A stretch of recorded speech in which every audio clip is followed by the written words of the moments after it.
Assalamualaikum warahmatullahi wabarakatuh.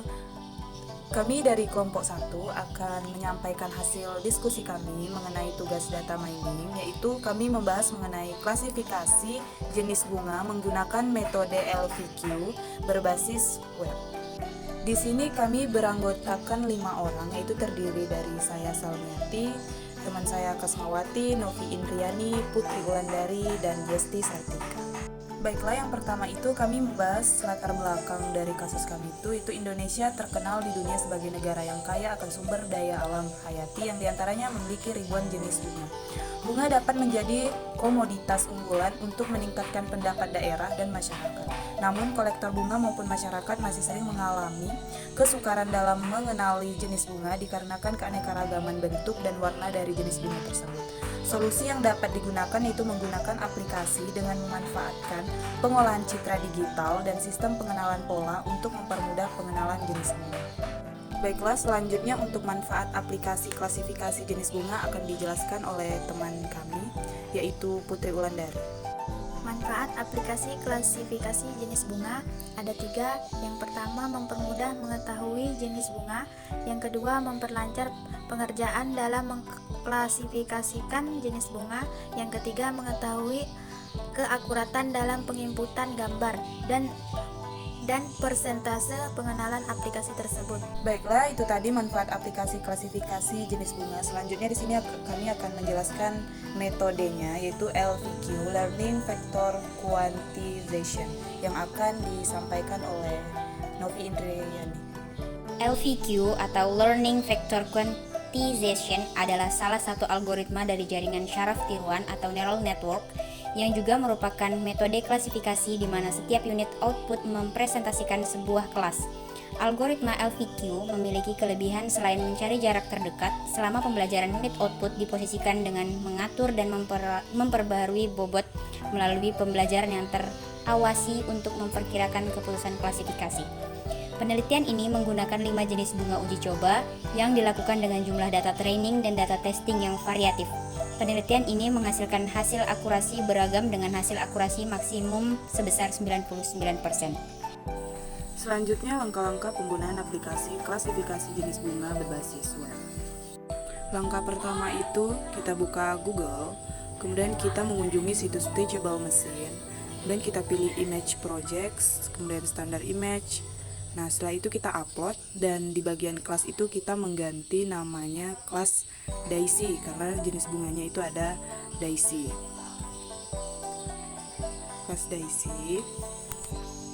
Kemudian kita mencari file jenis bunga kita di dokumen dan kita inputkan. Selanjutnya kelas kedua itu ada kelas Dandelion.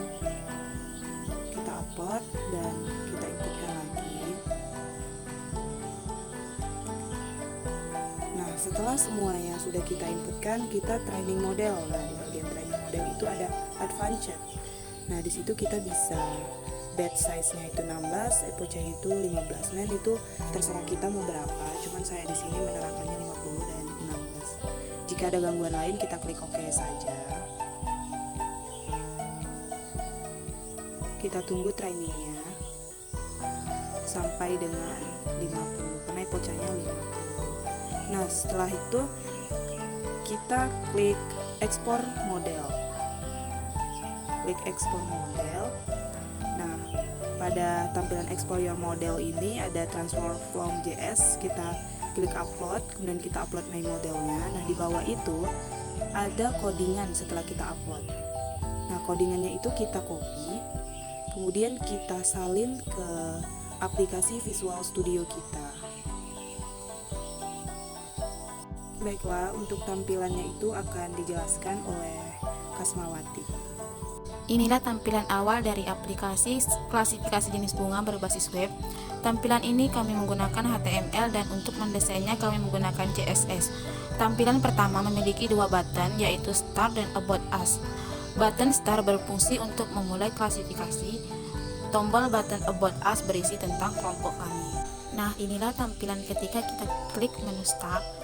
Tampilan klasifikasi jenis bunga dengan men-scan gambar dari HP, dan otomatis sistem melakukan klasifikasi berapa persen dan termasuk ke dalam jenis bunga apa. Dapat kita lihat pada gambar, kami men-scan jenis bunga tulip dan secara otomatis sistem akan mengenali objek tersebut dengan persentase 89%. Ketika kita mengklik menu About Us, tampilan yang muncul berisi tentang nama anggota kelompok dan lampiran. Nah, itulah langkah-langkah dalam menggunakan aplikasi klasifikasi jenis bunga berbasis web yang dibuat. Itulah tadi penjelasan singkat mengenai website klasifikasi jenis bunga yang dibuat. Selanjutnya itu kesimpulan dan saran yang akan disampaikan oleh Yesti Sartika. Kesimpulan dan saran dapat disimpulkan dari penjelasan yang sudah dijabarkan bahwa dengan menggunakan aplikasi klasifikasi jenis bunga, kita dapat mengetahui berapa persen sistem tersebut meyakini jenis bunga menggunakan lens gambar tersebut. Saran, pada penelitian kami ini masih banyak kekurangan dan penelitian selanjutnya dapat menambah beberapa fitur yang dibutuhkan dan menambah desain agar lebih menarik.